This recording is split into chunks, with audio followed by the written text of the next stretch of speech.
आज इजराइल पर हमास के हमले के 1 साल पूरे हो गए हैं। पिछले साल 7 अक्टूबर को ही हमास ने इजराइल पर हमला बोला था, जिसमें करीब 1200 इजरायलियों की मौत हो गई थी।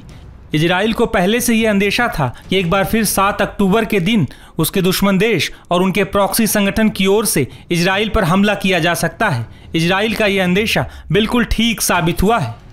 इजराइल पर एक बार फिर दुश्मन देशों ने मिसाइलों की बौछार कर दी है।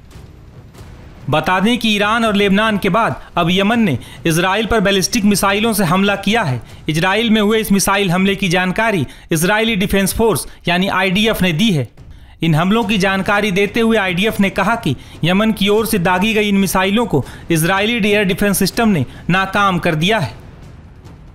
मीडिया रिपोर्ट्स के मुताबिक इजराइल पर हुए इस मिसाइल हमले के बाद सायरन बजने लगे। वहीं इजरायली सुरक्षा एजेंसियों ने मिसाइल हमलों को लेकर अलर्ट भी जारी किया है। यमन के हमले के बीच ईरान ने फिर चेतावनी दी है कि वो अपनी जमीन पर किसी भी इजरायली हमले का मजबूती से जवाब देगा। बता दें कि बीते 1 अक्टूबर को ईरान ने इजराइल पर करीब 200 मिसाइलें दागी थीं। ईरान के इस हमले के बाद ईरान के supreme leader Ayatollah Ali Khamenei ने इजराइल को चेतावनी भी दी थी।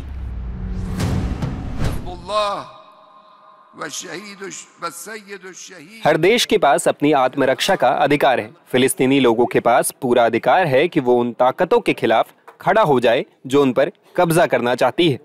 पिछले साल 7 अक्टूबर को इजराइल पर हमास ने जो हमला किया था वो बिल्कुल सही था। हिजबुल्लाह और लेबनान के लोग अपने हक के लिए लड़ रहे हैं। इजराइल को लेबनान से मार भगाया गया था। लेबनान के मुसलमानों ने अपनी इज्जत की हिफाजत की और इजराइल के खिलाफ लड़े। फिलिस्तीन पर दुश्मनों का कब्जा है। फिलिस्तीन को जमीन वापस लेने का हक है। हमास भी फिलिस्तीनी मुस्लिमों के हक के लिए इजराइल के खिलाफ लड़ रहा है। हम किसी भी कीमत पर इजराइल का खात्मा करके रहेंगे। ईरान ने इजराइल को मिसाइल से जवाब दिया है। अगर जरूरत पड़ी तो हम इजराइल पर दोबारा हमला करेंगे। हिजबुल्लाह चीफ हसन नसरुल्लाह और रुखसती हमारे लिए अपूर्णीय क्षति है। ये इजराइल तमाम मुसलमानों के दुश्मन है। मुसलमानों पर सितम ढाया जा रहा है। ये सिर्फ हमारे नहीं बल्कि फिलिस्तीन और यमन के भी दुश्मन हैं। हम दुश्मनों के मंसूबे कामयाब नहीं होने देंगे। वो मुसलमानों से दुश्मनी बढ़ाना चाहते हैं। दुश्मन अपनी शैतानी सियासत बढ़ाना चाहते हैं।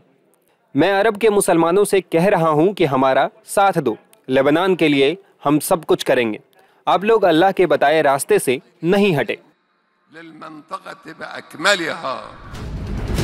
हालांकि ईरानी मिसाइल हमलों के बाद इजराइल ने भी ईरान को चेतावनी दी थी कि वो इन हमलों का बदला जरूर लेगा।